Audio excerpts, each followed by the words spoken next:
ನಮ್ಮ Sahyadri news channel ಅನ್ನು YouTube, Facebook ಹಾಗೂ ಇನ್ಸ್ಟಾಗ್ರಾಂನಲ್ಲಿ ನೋಡಿ. ಸಬ್ಸ್ಕ್ರೈಬ್, ಲೈಕ್ ಮತ್ತು ಶೇರ್ ಮಾಡಿ ಪ್ರೋತ್ಸಾಹಿಸಿ. ಕೊಲೆಗಡಕ ಸರ್ಕಾರಕ್ಕೆ ಮತ್ತೊಂದು ಸಾಕ್ಷಿಯಾಗಿ ನಮ್ಮ ಕರ್ನಾಟಕದ ಕಾಂಗ್ರೆಸ್ ಸರ್ಕಾರ ಅನೇಕ ಕಾರಣಗಳಿಗೆ ಸೂಸೈಡ್ ಮಾಡಿಕೊಂಡಿದ್ದನ್ನು ನಾವು ನೋಡಿದ್ದೇವೆ. ಸರ್ಕಾರಿ ಅಧಿಕಾರಿಗಳು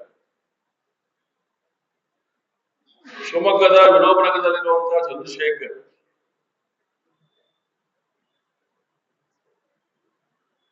ವಾಲ್ಮೀಕಿ ಮಹರ್ಷಿಯವರ ಹೆಸರಿನಲ್ಲಿರುವಂತಹ ನಿಗಮಕ್ಕೆ ಸೂಪರಿಂಟೆಂಡೆಂಟ್ ಆಗಿ ಕೆಲಸವನ್ನು ಮಾಡ್ತಾರೆ. ಸೂಪರಿಂಟೆಂಡೆಂಟ್ ಆಗಿ ಕೆಲಸ ಮಾಡ್ತಾ ಇರುವಂತಹ ಚಂದ್ರಶೇಖರ್ ಇವತ್ತು ಸೂಸೈಡ್ ಮಾಡಿಕೊಳ್ಳೋದ್ರ ಮೂಲಕ ಒಂದು ಡೆತ್ ನೋಟ್ ಅನ್ನು ಬರೆದಿಟ್ಟು ನನ್ನ ಸಾವಿಗೆ ಯಾರೋ ಕಾರಣ ಅಂತ ಹೇಳಿ ಈಗಾಗಲೇ ಸಾಬೀತು ಮಾಡಿದ್ದಾರೆ. ಹಾಗಾಗಿ ಇದಕ್ಕೆ ರಾಜ್ಯ ಸರ್ಕಾರ, ಯಾರು ಈ ಇಲಾಖೆಯ ಮಂತ್ರಿ ಮಹದೇವಪ್ಪ ಇದ್ದಾರೆ, ಅವರನ್ನ ತಕ್ಷಣದಿಂದ ಸಂಪುಟದಿಂದ ಕೈ ಬಿಡಬೇಕು. ಹಾಗೆ ಇವರ ಸಾವಿಗೆ ಕಾರಣರಾಗಿರುವಂತಹ ಯಾವ ಅಧಿಕಾರಿಗಳಿದ್ದಾರೆ, ಒಬ್ರು ಬ್ಯಾಂಕ್ ಅಧಿಕಾರಿ, ಇನ್ನೊಬ್ಬರು ಸರ್ಕಾರಿ ಅಧಿಕಾರಿ, ಜೊತೆಗೆ ಕೆಲವರು ಅಂತ ಹೇಳಿದೊಳಗಡೆ ಹೇಳಿದ್ದಾರೆ. ಅವರೆಲ್ಲರ ಬಗ್ಗೆನೂ ಕೂಡ ಅವರನ್ನ ಬಂಧನಕ್ಕೊಳಪಡಿಸಿ ಸೂಕ್ತ ತನಿಖೆಯನ್ನು ಮಾಡಬೇಕು. ಈ ಸಾವಿಗೆ ನ್ಯಾಯವನ್ನು ಒದಗಿಸಿಕೊಡ್ಬೇಕು ಅಂತ ನನ್ನ ಆಗ್ರಹವನ್ನು ಮಾಡ್ತೇನೆ. 187 ಕೋಟಿ 33 ಲಕ್ಷ 187 ಕೋಟಿ 33 ಲಕ್ಷಕ್ಕೆ ಹಣಕ್ಕೆ ಸಂಬಂಧಪಟ್ಟಂತ ಆ ನಿಗಮಕ್ಕೆ ಸಂಬಂಧಪಟ್ಟಂತ ಹಣದ ಅವ್ಯವಹಾರವನ್ನ ಇವತ್ತು ತನಿಖೆಗೆ ಒಳಪಡಿಸಬೇಕು ಅಂತ ಹೇಳಿ ನಾನು ಈ ಸಂದರ್ಭದಲ್ಲಿ ಆಗ್ರಹವನ್ನು ನಾನು ಮಾಡ್ತೇನೆ. ಸಾಮಾನ್ಯ ವ್ಯಕ್ತಿಗಳಿಗೆ ಸಂಬಂಧಪಟ್ಟಂತ ಹಣ ಇದು. ವಿಶೇಷವಾಗಿ ಎಸ್ಟಿ ಸಮುದಾಯಕ್ಕೇನೆ ಹೆಚ್ಚಾಗಿ ಅನುಕೂಲ ಆಗಬೇಕು ಅಂತೇಳಿ ಈ ನಿಗಮವನ್ನು ಸ್ಥಾಪನೆ ಮಾಡಿರುವಂಥದ್ದು.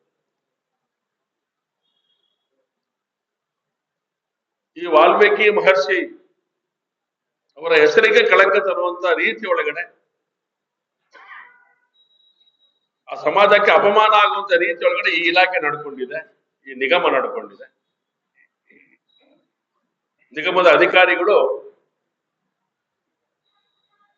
187 ಕೋಟಿ ಹಣವನ್ನ ಬೇರೆ ಬೇರೆ ಅಕೌಂಟ್ಗಳಿಗೆ ಟ್ರಾನ್ಸ್ಫರ್ ಮಾಡಬೇಕು ಅಂತ ಹೇಳಿ ಒತ್ತಾಯ ಮಾಡಿದಂತ ಪರಿಣಾಮ ಇವರು ಸೂಸೈಡ್ ಮಾಡ್ಕೊಂಡಿರುವಂತ. ಅವನೇ ಇನ್ನೊಂದ್ ಕಡೆ ಹೇಳ್ತಾನೆ 80 ರಿಂದ 85 ಕೋಟಿ ಇದರೊಳಗಡೆ ಅವ್ಯವಹಾರ ಆಗಿದೆ ಅಂತ ಹೇಳಿ ನನಗೆ ಅನಿಸಿದೆ.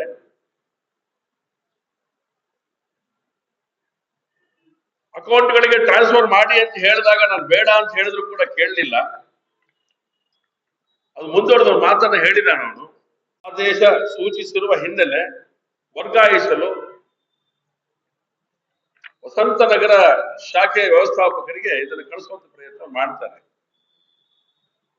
ಅಲ್ಲಿರುವಂತ ಒಬ್ಬರು ಹೆಣ್ಮಗಳು ಶೋಭನಾ ಅಂತ ಹೇಳಿ ಅದನ್ನ ಮಾಡಕ್ ಆಗೋಲ್ಲ ಅಂತ ಹೇಳಿದ ಮೇಲೆ ಒತ್ತಾಯದ ಮೂಲಕ ಮಾಡಿದಂತ ಪರಿಣಾಮ 187 ಕೋಟಿ ಹಣ ಜಮಾ ಆಗತ್ತೆ. ಬಹಳ ಸ್ಪಷ್ಟವಾಗಿ ಬರೆದಿದ್ದಾನೆ, ಬಹಳ ಸ್ಪಷ್ಟವಾಗಿ ಹೇಳಿದ್ದಾನೆ ಯಾವ ದಿನಾಂಕ ಎಷ್ಟೆಷ್ಟು ಹಣವನ್ನ ಬ್ಯಾಂಕಿಗೆ ಕಳಿಸ್ತೀವಿ ಅಂತ ಹೇಳಿ. 4/3/2024ಕ್ಕೆ 25 ಕೋಟಿ, 6/3/2024ಕ್ಕೆ 25 ಕೋಟಿ, 21/3/24ಕ್ಕೆ 44 ಕೋಟಿ ಹಾಗೂ ರಾಜ್ಯದ ಖಜಾನೆಯಿಂದ 43.33 ಕೋಟಿ, 21/5/2024ರಂದು 50 ಕೋಟಿ, ಒಟ್ಟು 187 ಕೋಟಿ 33 ಲಕ್ಷ ಹಣವನ್ನ ಅಕೌಂಟ್ಗಳಿಗೆ ಟ್ರಾನ್ಸ್ಫರ್ ಮಾಡಿದ್ದಾರೆ. ಅದಕ್ಕೆ ಸಂಬಂಧಪಟ್ಟಂತ ಅಧಿಕಾರಿಗಳ ಹೆಸರನ್ನು ಕೂಡ ಉಲ್ಲೇಖ ಮಾಡ್ತಾನೆ.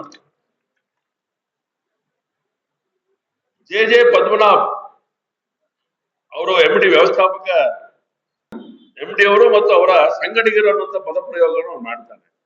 ಸಂಗಡಿಗರು ಯಾರು ಅನ್ನೋದನ್ನು ಕೂಡ ಇವತ್ತು ಹುಡುಕಬೇಕಾಗಿದೆ. ಹಾಗೆ ಲೆಕ್ಕಾಧಿಕಾರಿ ಪರಶುರಾಮ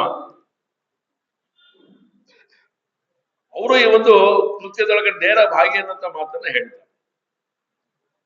ಹಾಗೆ ಬ್ಯಾಂಕಿನ ಅಧಿಕಾರಿ, ಯೂನಿಯನ್ ಬ್ಯಾಂಕಿನ ಮುಖ್ಯ ವ್ಯವಸ್ಥಾಪಕರು ಶುಚಿ ಸ್ಮಿತಾ ಅನ್ನುವಂಥ ಹೆಣ್ಣುಮಗಳು ಇದಕ್ಕೆ ಪೂರಕವಾಗಿ ಕೆಲಸವನ್ನು ಮಾಡಿದ್ದಾರೆ ಅಂತ ಮಾತನ್ನು ಉಲ್ಲೇಖ ಮಾಡಿ ಹೇಳಿದ್ದಾರೆ. ಅಕೌಂಟ್ ನಂಬರ್ ಪ್ರತ್ಯೇಕ ಅಕೌಂಟ್ ನಂಬರ್ಗಳು ಕೂಡ ಡೀಟೇಲ್ ಹೇಳಿದ್ದಾರೆ.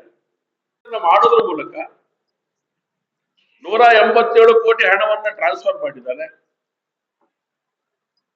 ಸೂಸೈಡ್ ಮಾಡಿಕೊಂಡು ಆತ್ಮಹತ್ಯೆಗೆ ಶರಣಾಗಿರುವಂತಹ ವ್ಯಕ್ತಿ ಚಂದ್ರಶೇಖರ್ ಸೂಪರಿಂಟೆಂಡೆಂಟ್, ಅವನೇ ಹೇಳಿರೋ ಹಾಗೆ 80 ರಿಂದ 85 ಕೋಟಿ ಹಣ ಇದರೊಳಗಡೆ ಅವ್ಯವಹಾರ ಆಗಿದೆ ಅಂತ ಅವನು ಹೇಳ್ತಾನೆ. ಆದ್ರೆ ನಮಗೆ ಅನ್ಸುತ್ತೆ 187 ಕೋಟಿನೂ ಕೂಡ ಅವ್ಯವಹಾರದ ವಾಸನೆ ಒಳಗಡೆ, ಭ್ರಷ್ಟಾಚಾರದ ವಾಸನೆ ಒಳಗಡೆ ತೊಡಕೊಂಡಿದೆ ಅಂತ ಹೇಳಿ ನಾನು ಭಾವಿಸ್ತೇನೆ. ಒತ್ತಡ ತನಿಖೆಯನ್ನ ಮಾಡಿಸಬೇಕು, ತಕ್ಷಣದಲ್ಲಿ ಇವರನ್ನೆಲ್ಲ ಬಂಧಿಸಬೇಕು. ಸಚಿವರು ಅಂತ ಬರೆದಿದ್ದಾರೆ, ಆದ್ರೆ ಇಲಾಖೆಗೆ ಸಂಬಂಧಪಟ್ಟಂತ ಸಚಿವರು ಮಹದೇವಪ್ಪನವರು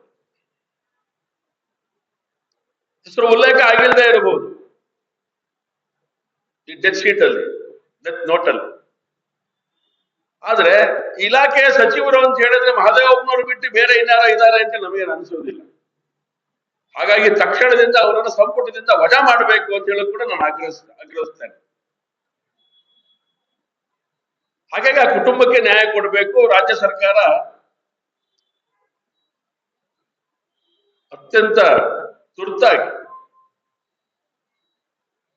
ಈ ಒಂದು ಪ್ರಕರಣವನ್ನು ತನಿಖೆಗೆ ಒಳಪಡಿಸಬೇಕು ಅಂತೇಳಿ ಆಗ್ರಹಿಸ್ತೇನೆ. ಇದೆ ಇದರೊಳಗಡೆ ಆ ಇಲಾಖೆಯ ಸಚಿವರ ಸಹಕಾರದಿಂದ, ಮೇಲ್ಮಟ್ಟದ ಅಧಿಕಾರಿಗಳ ಸಹಕಾರದಿಂದ ಏನೆಲ್ಲ ಹಗರಣ ನಡೆದಿದೆ ಅಂತ ಹೇಳಿ ಗೊತ್ತಾಗತ್ತೆ. ಅಂಗೈಯುಣ್ಣಿಗೆ ಕನ್ನಡಿ ಬೇಕು ಅಂತ ಹೇಳಿ ನನಗೆ ಅನ್ಸೋದಿಲ್ಲ. ಇದೊಂದು ಗಂಭೀರವಾದಂತ ಪ್ರಕರಣ. ಇದ್ರ ಬಗ್ಗೆ ಸೂಕ್ತವಾದಂತ ತನಿಖೆ, ಸರಿಯಾದಂತ ಕ್ರಮಗಳನ್ನ ಮಂತ್ರಿಗಳ ಬಗ್ಗೆ, ಇಲಾಖೆ ಅಧಿಕಾರಿಗಳ ಬಗ್ಗೆ ಕ್ರಮ ತಗೊಳ್ಳದೆ ಹೋದ್ರೆ ಸರ್ಕಾರ, ಗೃಹ ಇಲಾಖೆ ಇದ್ರ ಬಗ್ಗೆ ಗಂಭೀರವಾಗಿ ಪರಿಗಣಿಸದೆ ಹೋದ್ರೆ ಮುಂದಿನ ಹೋರಾಟದ ದಿನ ಭಾರತೀಯ ಜನತಾ ಪಾರ್ಟಿ ಯೋಚನೆ ಮಾಡತ್ತೆ, ಅದನ್ನ ಕೈಗೆತ್ತಿಕೊಳ್ಳುತ್ತೆ ಅನ್ನೋಂಥ ಮಾತಲ್ಲಿ ಸಂದರ್ಭ ಹೇಳಲಿಕ್ಕೆ